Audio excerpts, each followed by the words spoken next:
Episode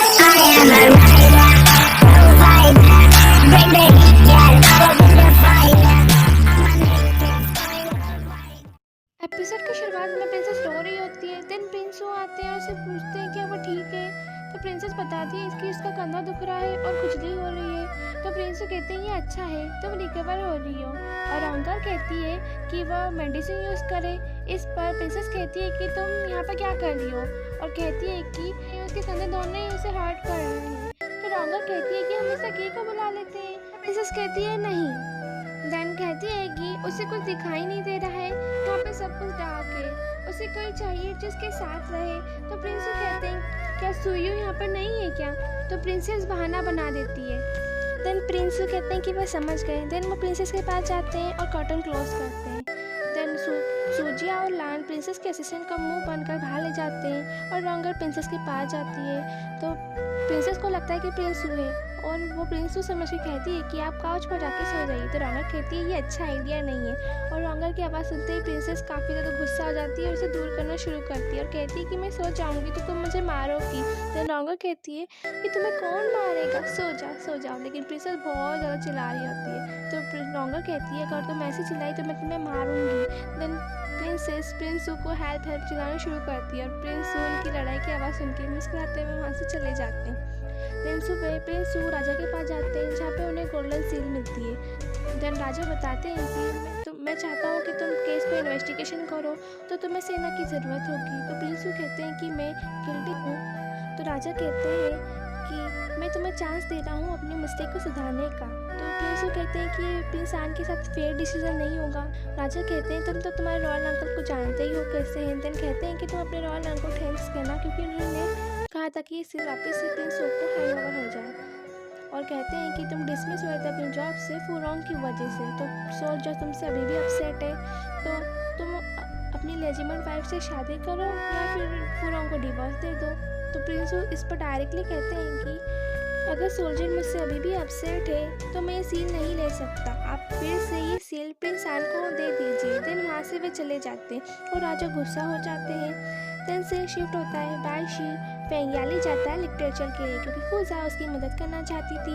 लेकिन mister जी document बताती है कि फेंगयाली कॉन्सर्ट दौरान को ट्रांसफ़र हो गई है। उस डॉक्यूमेंट को देखने के बाद कहता है कि इस पर मेरी सील तो है ही नहीं। तो मिस्टर जी कहती है कि अब तुम जनरल हो तो इस तरह के डॉक्यूमेंट में सील नहीं अप्लाई कर सकते और एक बड़े स्टोर को ट्रांसफ़र होने में कम से कम 10 दिन का वक्त लगता है। इस 10 दिनों में तुमने कुछ भी नहीं किया, ना ही कोई प्रोटेस्ट और ना ही कुछ बात की, और अगर तुम चैम्बर चाहते भी हो तो ये यूजलेस होगा। देन वो वाइशी को गुस्सा आता है और अपनी शॉर्ट मिस्टर जी की नेक पर रखता है। देन मिस्टर जी डर के मारे सब कुछ कहने लगती है कि कौन सा दीवार ने उन्हें थ्रेट किया था ये सब करने के लिए। देन फूजाओ उसे बचाने जाती है तो वो वाइशी फूजाओ का हाथ देखते ही अपनी शॉर्ट को नीचे रख देता है। देन फूजाओ उसे समझाती है कि तुम इस तरह सब कुछ बर्बाद कर दोगे, इस तरह तुम फेंगयाली नहीं ले सकते और मत भूलो कि ये काम तुम्हारी मदर का था, ये फेंगयाली तुम्हारी मॉम को बिलोंग करती है। देन बाईशी वहाँ से चला जाता है और फूजा भी इसके पीछे पीछे बाहर आती है और कहती है कि मैं तुम्हें फेंगयाली सेटल करने में हेल्प करूँगी। देन बाईशी भी कहता है कि हाँ हम दोनों साथ में फेंगयाली वापस लेंगे। सीन शिफ्ट होता है प्रिंसू प्रिंसेस के पास जाते हैं और पूछते हैं कि रॉन्गर कहाँ है। तो प्रिंसेस बताती है कि वो एक लेजी गर्ल है, वो अभी भी सो रही होगी। देन रॉन्गर के बारे में बुराई करना शुरू कर देती है और कहती है कि हम उनके बारे में बात ही क्यों कर रहे हैं, और कहती है कि अब आप मुझे खाना खिलाएंगे। तभी रॉन्गर आती है धीरे से और प्रिंसेस को खाना खिलाती है। देन प्रिंसेस कहती है कि मुझे अच्छा लगा। तो रॉन्गर कहती है तुम्हें अच्छा लगा, मुझे खुशी हुई। तो प्रिंसेस रॉन्गर की आवाज़ सुन के शॉक हो जाती है और कहती है कि मैं तुमसे खाना नहीं खाना चाहती, पता नहीं तुम मुझे क्या मिला के खिला दो। देन प्रिंस रॉन्गर से पूछते हैं क्या वो इन दिनों अच्छे से आराम कर रही है। तो प्रिंसेस अपने बारे में कहने लगती है। देन रॉन्गर चेक करती है कि प्रिंसेस को दिखाई दे रहा है या नहीं। देन वो प्रिंस को बन खिलाती है। देन प्रिंस की आवाज़ सुनकर प्रिंसेस भी खाना शुरू कर देती है। देन रॉन्गर प्रिंसेस को देखने लगती है। फिर प्रिंस रॉन्गर का हाथ पकड़ते हैं और कहते हैं कि थैंक यू मेरी मदद करने के लिए। तो रॉन्गर कहती है कोई बात नहीं। देन से शिफ्ट होता है लिटिल मार्क्यूस उसका फ्रेंड और फूजाओ प्लान कर रहे होते हैं कि फेंगयाली कैसे हैंगओवर करें। देन फूजाओ कहती है कि कौन सा दुआन को लगता है कि मिस्टर जी फेंग्याली से चोरी करता है, इसलिए उनके पास 3 सील है। एक फेंग्याली की जो हर डॉक्यूमेंट पे अप्लाई होती है, सेकंड मिस्टर जी की जो छोटे मोटे ट्रांजेक्शन के लिए अप्लाई होती है, और थर्ड कौंसल दुआन की जो गवर्नमेंट अप्रूव्ड है और जो बड़े बड़े ट्रांजेक्शन के लिए यूज़ होती है। देन वो प्लान बनाते हैं और फूजाओ का इतना अच्छा प्लान सुन के वो वाइशी कहता है कि आपको एक लड़का होना चाहिए था, फेंग्याली आपके हवाले होती। देन खुद ही कहता है नहीं नहीं, अच्छा है कि आप एक लड़की हो। रॉन्गर बाहर अकेले बैठकर चांद को देख रही होती है। देन प्रिंस यू आते हैं और उससे पूछते हैं कि क्या हुआ, तो रॉन्गर बताती है कि रूई पवेलियन न्यू ज्वेलरी लॉन्च कर रही है तो उसे अच्छा फील नहीं हो रहा है। तो प्रिंस यू उसके कंधे दबाते हैं, उनके हाथ कुछ ज़्यादा ही स्ट्रॉन्ग थे तो रॉन्गर को दुखने लगता है। तो प्रिंस यू कहते हैं कि ये तुम्हारे दर्द को ब्लॉक करने में हेल्प करेगा। देन प्रिंस यू बैठते हैं और कहते हैं कि फादर चाहते हैं कि मैं शाही गार्ड्स को फिर से रीड करूँ कुछ ही पवेलियन केस वेपन्स के लिए। तो रॉन्गर कहती है दायू और सॉल जस्ट आपकी प्रायोरिटी है, आप इनसे दूर हुए मेरी वजह से, तो मुझे अच्छा नहीं लगता। अगर आप मिशन कंप्लीट करोगी तो अच्छा होगा। देन रॉन्गर उठती है और उनके कंधे दबाना शुरू कर देती है। वो कंधे कम दबाती है, उन्हें गुदगुदी ज़्यादा करती है, तो प्रिंस उसे बिठा देते हैं। देन रॉन्गर कहती है मुझे नहीं पता था कि आपको गुदगुदी होती है, और पुराने लोग कहते हैं जिस लड़के को गुदगुदी होती है वो अपनी वाइफ से डरता है। तो प्रिंस कहते हैं ये सच है। तो रॉन्गर कहती है मैं स्कैरी हूँ। तो प्रिंस कहते हैं कि मुझे एक गुस्से वाली बीवी मिली घर में, तो मैं तो डरूंगा ही ना। तो रॉन्गर इस बात पे उन्हें मारना शुरू कर देती है। तो प्रिंस उसे खींच के किस कर लेते हैं और ये सब प्रिंसेस देख लेती है, अपसेट हो जाती है। देन हमें सुबह का सीन दिखाया जाता है जहाँ पे प्रिंसेस गुस्से में प्लांट्स को कट कर रही होती है, और यहाँ हमें पता चलता है कि जब भी प्रिंसेस को गुस्सा आता है तो उसी तरह प्लांट्स को कट करती है। देन रॉन्गर आती है तो प्रिंसेस उस प्लान कटर से रॉन्गर को हार्म करने जाती है कि सडन उसका हाथ रुक जाता है। देन प्रिंस यू आते हैं और उस प्लान कटर को गिरा देते हैं और उसकी पट्टी को नीचे गिराकर हाथ वेव करते हैं, जिससे प्रिंसेस डर जाती है। देन प्रिंस यू कहते हैं कि अब तुम रिकवर हो गई हो तो कल वापस चले जाना। तो प्रिंसेस कहती है आप मुझसे कभी अच्छा बिहेव क्यों नहीं करते। देन वहाँ से रोते हुए चली जाती है। देन रॉन्गर भी जाती है उनसे बात करने के लिए। देन प्रिंसेस रूम में आके रो रही होती है और रॉन्गर प्रिंसेस के पास जाती है। देन इस पर प्रिंसेस कहती है कि मुझे तुम्हारे कंफर्ट की कोई ज़रूरत नहीं है, और कहती है कि तुम हमेशा प्रिंस के सामने अच्छी होती है और मैं वायलेंट। इस पर रॉन्गर उसे उसका बर्थडे गिफ्ट देती है। तो प्रिंसेस कहती है कि तुम ब्लैक मैजिक करती हो। तो रॉन्गर कहती है नहीं, ये तुम्हारे लिए गिफ्ट है, बर्थडे गिफ्ट, और कहती है कि ये तुम्हें काइंड हार्टेड और हैप्पी रखेगा। एज अ बर्थडे गिफ्ट वो उन्हें हेयर पिन गिफ्ट करती है और समझाती है कि तुम मुझसे जब रूड होती हो तो उस रॉन्गर को भी अच्छा नहीं लगता है, उसे भी गुस्सा आता है, वो भी अपसेट होती है, लेकिन वो हमेशा आपके साथ अच्छा बिहेव करती है। और क्योंकि आपने प्रिंस को बचाया था, अगर प्रिंस ने आपको बचाया है तो आप उनके प्यार करने वालों के साथ किस तरह बिहेव करोगे, इसके बारे में सोचो। देन रॉन्गर वहाँ से चली जाती है। देन प्रिंसेस अपनी मेड से कहती है कि सूयू सामान पैक करो, अब हम जा रहे हैं महल। सीन शिफ्ट होता है और हम मिस्टर जी को देखते हैं जो पर्सन को ज्वेलरी बता रहा होता है, और हमें पता चलता है कि ये तो वो वाइशी का फ्रेंड है, और वो कहता है कि मैं ज्वेलरी चूज़ करने में काफ़ी वीक हूँ, मैं डायरेक्ट पेपर साइन करूँगा। तो मिस्टर जी जल्दी से भागा अपने असिस्टेंट के पास जाता है और कहता है कि वह जाए और कॉन्सर्ट दोबारा से जाके सील लेके आए, हमारे पास बहुत बड़ा ऑर्डर आया है। और इस तरह फूजा और लिटिल मर्क्यूस का प्लान सक्सेसफुल होता है। आगे जाके मिस्टर जी सील लेके आए रहे होते हैं कि वो वाइशी मिस्टर जी के असिस्टेंट से टकरा जाता है और वो सील उठा लेता है। देन कि फूजा और लिटिल मर्क्यूस बातें कर रहे होते हैं तो फूजा पूछती है कि तुम्हारे कहने का मतलब क्या है। तो लिटिल मर्क्यूस कहता है कि अगर मिस्टर जी एक गधा है, वो मुझ पे सस्पेक्ट नहीं करेगा तो किस पे करेगा। तो फूजा कहती है रूई पवेलियन पे। देन वो आयशी कहता है हाँ, और उनसे पूछता है कि मैंने नहीं सोचा था कि आपके पास इतना ट्रिकी आइडिया होगा। तो फूजा कहती है कि मैंने उन्हीं की मेडिसिन उन्हीं को खिलाई है, वो जिस तरह बिहेव करते हैं मैंने भी उन्हीं का बिहेव अप्लाई किया है। देन फूजा कहती है कि रूई पवेलियन नए प्रोडक्ट लॉन्च करेगा तो फेंग्याली का बिजनेस काफ़ी ज़्यादा घाटे में जाएगा, क्योंकि कॉन्सर्ट दुआन ने अपनी सील तो खो ही दी है, और कॉन्सर्ट दुआन अपने वर्कर्स को बदलना चाहेगी जिसका हम एडवांटेज लेंगे और हमें फेंग्याली वापस मिल जाएगी।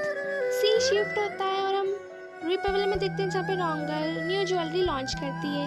वहाँ पे क्राउड कम होता है, लेकिन तभी वहाँ पे मिस्टर जूसुई आते हैं जो फेमस राइटर थे, उनके पीछे काफ़ी सारी पब्लिक आती है।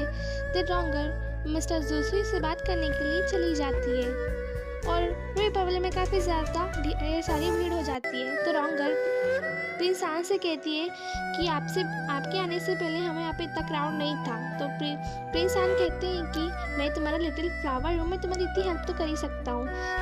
प्रिंस आन कहते हैं कि वो किसी और इम्पोर्टेंट काम से यहाँ पर आए हैं, लेकिन हमें किसी और तरह का कन्वर्सेशन नहीं सुनाया जाता। फिर रॉन्गर नीचे आती है जहाँ पे उन्हें प्रिंस सू मिलते हैं और कहते हैं कि वे कुर्सी पवेलियन केस से बाहर जा रहे हैं। सूजिया और कुछ सैनिक तुम्हारी सेफ्टी के लिए यहीं पर रहेंगे। तो देन रॉन्गर को याद आता है कि प्रिंस आन ने क्या कहा था और हमें पता चलता है कि रॉन्गर को पता चल गया है कि राजा ने प्रिंस सू से कहा है कि वे फ्रूरोंग को डिवोर्स दे दे, तभी वो शाही गार्ड की सील देंगे। देन रॉन्गर कहती है कि आप इन्हें अपने साथ ले जाइए। तो प्रिंसू कहते हैं कि पहले ही उनके पास सेना है और फाइट करना जानते हैं वह। रॉन्गर प्रिंसू से कहते हैं कि वो कब तक दूर रहेंगे। तो प्रिंसू रॉन्गर के पास जाते हैं और कहते हैं कि वो उन्हें मिस करेगी। तो रॉन्गर कहती है नहीं, और कहती है कि आप ज़्यादा दिन तक दूर रहेंगे तो वो उन्हें लेटर ज़रूर लिखे। तो प्रिंसू कहते हैं तो मुझे मिस भी नहीं करोगी और लेटर लिखने के लिए भी कह रही हो। तो रॉन्गर कहती है कि वो बस अपनी केयर करे। देन से शिफ्ट होता है और हम रात को देते हैं और हम रॉन्गर को देखते हैं कि वह एक सिंपल एलिगेंट हेयर पिन बना रही होती है, लेकिन वो उसमें फेल हो जाती है क्योंकि जब भी हम बालों को शेक करते हैं तो वो हेयर पिन नीचे फिसल जाती है। देन सुबह रॉन्गर को प्रिंसू की तरफ से लेटर आया था जहाँ पे प्रिंसू लिखते हैं कि वो उन्हें काफ़ी ज़्यादा मिस कर रहे हैं और उनसे काफ़ी ज़्यादा बातें करना चाहते हैं। जब वो मिलेंगे तो उनसे कहेंगे। और प्रिंसू ने रॉन्गर की प्रॉब्लम का सलूशन भी दिया था एक क्रॉस एरो के साथ। रॉन्गर लेटर को देख के तो सेटिस्फाई नहीं होती, लेकिन एरो को देखकर वो एक न्यू डिज़ाइन तैयार करती है और सुबह उसको सक्सेसफुल हो जाती है। बस वो हेयर पिन दिखने में थोड़ी वियर्ड थी। देन लान रूई पवेलियन की पुरानी डिज़ाइन लेके आती है तो रॉन्गर उसे देखती है और कहती है कि मिस लियोरी ने इसे क्यों नहीं बनाया, और पढ़ती है कि मास्टर जू का टेम्पर काफ़ी बुरा है तो इस डिज़ाइन को भूल जाओ। देन लान बताती है कि ये मिस लियोरी की डिज़ाइन नहीं है, ये मास्टर लान की है। वो रिटायरमेंट चाहते थे तो ये वो नहीं बना पाए और मिस लियोरी ने भी इन्हें नहीं बनवाया। देन रॉन्गर पूछती है क्या तुम्हें पता है कि मास्टर जू कहाँ है। देन सीन शिफ्ट होता है और हम रॉन्गर को लेके किनारे देखते हैं जहाँ से एक आदमी उसके पास से गुजरता है। तो रॉन्गर कहती है कि तुम इस वाइन को क्यों लेके आई, मैं तुम्हें कहा था ना पानी लेके आना, अब इतनी हॉट सन में मैं अपनी प्यास कैसे बुझाऊंगी, इसे फेंक दूँ। तभी वो बूढ़ा आदमी अपनी लकड़ियों को फेंक कर रॉन्गर के पास जाता है और कहता है कि इस वाइन को मत फेंको। तो रॉन्गर कहती है हाँ, इतनी अच्छी वाइन मास्टर जू को फेंकना रेजिस्ट नहीं हो रही है ना। देन मास्टर जू अपने कपड़ों को देखते और फ्रूरोंग से पूछते हैं कि तुम्हें कैसे पता चला कि मैं ही मास्टर जू हूँ। तो रॉन्गर बताती है पूरी हिल में आप भी लकड़ी लेके जा रहे हो और आपके फुल ऑफ बॉडी से वाइन की खुशबू आ रही है। देन मास्टर जू कहते हैं कि तुम एक स्मार्ट गर्ल हो, पूछते हैं कि तुम मुझे क्यों ढूंढ रही हो। तो रॉन्गर बताती है कि वो रूई पवेलियन से आई है। तो मास्टर जू कहते हैं इतने सालों बाद तुम्हें हमारी याद। देन रॉन्गर बताती है कि उसकी मास्टर की डेथ हो चुकी है और उसने थोड़े दिन पहले आपकी डिज़ाइन ढूंढी थी। तो मास्टर जू कहते हैं कि वो उन्हें नहीं सिखा सकते, ये तुम पर डिपेंड करता है। तो रॉन्गर कहती है क्या आप मुझे सिखाएंगे। फिर मास्टर जू कहते हैं कि तुम 7 कलर स्पार्कल लाके दोगी तभी मैं तुम्हें सिखाऊंगा। देन सीन शिफ्ट होता है और रॉन्गर 7 कलर स्पार्कल ढूंढना शुरू कर देती है बिना खाए बिना सोए। देन फूजा भी इसकी मदद करती है। फिर सीन शिफ्ट होता है, फूजा शॉप पर होती है तभी वो बाइशी आता है क्योंकि वो काफ़ी दिनों से फूजा से नहीं मिला था। देन फूजा भी उसे 7 कलर स्पार्कल के बारे में बताती है। तो वो बाइशी उसे अपनी भाषा में कहा जाए तो धोपी घाट लेके जाता है जहाँ पर ढेर सारे बलून्स बनाता है साबुन के पानी के। देन कहता है कि ये 7 कलर स्पार्कल है ना। तो फूजा कहती है ये डिफरेंट है जो मैंने कहा था। तो बाइशी कहता है हाँ लेकिन ये अच्छा है। हाँ, और फूजा भी इसे देख के काफ़ी खुश होती है। देन इसी के साथ ये एपिसोड यहीं ख़त्म होता है। I hope you like this series. Please subscribe the my channel and share with